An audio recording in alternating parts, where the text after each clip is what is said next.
নারীকে নষ্ট বলার অধিকার কোনো পুরুষের নেই, কারণ কোনো পুরুষের স্পর্শ ছাড়া নারী নষ্ট হয় না। নিজে প্রেম করে গরিব ছেলেকে বিয়ে করলে শুনতে হয় বাবা মার কথা না শুনে বিয়ে করেছে, চরিত্রহীন কুলাঙ্গার মেয়ে। আর বাবা মার পছন্দের বড়লোক ছেলেকে বিয়ে করলে শুনতে হয় মেয়েটা টাকার লোভে বিয়ে করেছে।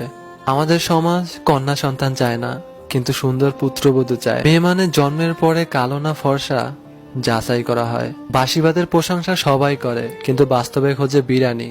তেমনি সমাজের কালো মেয়ের প্রশংসা সবাই করে, কিন্তু বাস্তবে খোঁজে ফর্সা রানী। যে মেয়েটা আপনার বুকে ঘুমায় সে মেয়েটা আপনার কন্যা, যে মেয়েটা আপনার পাশে ঘুমায় সে মেয়েটা আপনার বউ, যে মেয়েটা পাশের রুমে ঘুমায় সে মেয়েটা আপনার আদরের ছোট বোন, যে মেয়েটা আপনার জন্য নিজের ঘুম নষ্ট করে সে আপনার মমতাময়ী মা।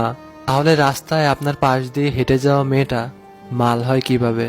আপনার পাশ দিয়ে হেঁটে যাওয়া মেয়েটাও তো কারো না কারো ভালোবাসার মানুষ, কারো না কারো আদরের ছোট বোন, কারো না কারো পুত্রবধূ। সবাইকে বলছি, কোনো মেয়েকে বাজে কথা বা বাজে মন্তব্য করবেন না। মেয়েদের কষ্ট বোঝা অতটা সহজ নয়।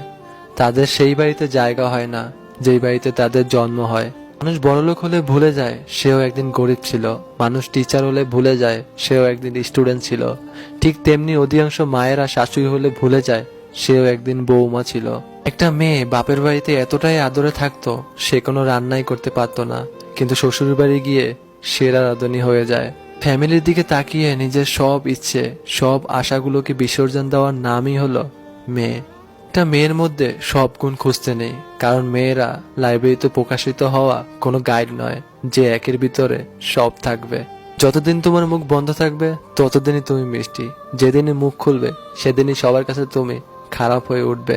ভুল মানুষের প্রেমে পড়া মেয়েগুলো একসময় বাঁচতে শিখে যায়, কিন্তু হাসতে ভুলে যায়। আমাদের এই সমাজ থেকে কন্যাদান শব্দটি উঠিয়ে নেওয়া উচিত, কারণ মেয়েরা কোনো দানের সামগ্রী নয়। মেয়ে মানে শ্বশুরবাড়ির সব নির্যাতন সহ্য করে নিজের পরিবারকে বলতে হয় আমি বড্ড সুখে আছি। যদি ভিডিওটি ভালো লাগে লাইক করবেন আর কমেন্ট করে জানাবেন আপনার মতামত।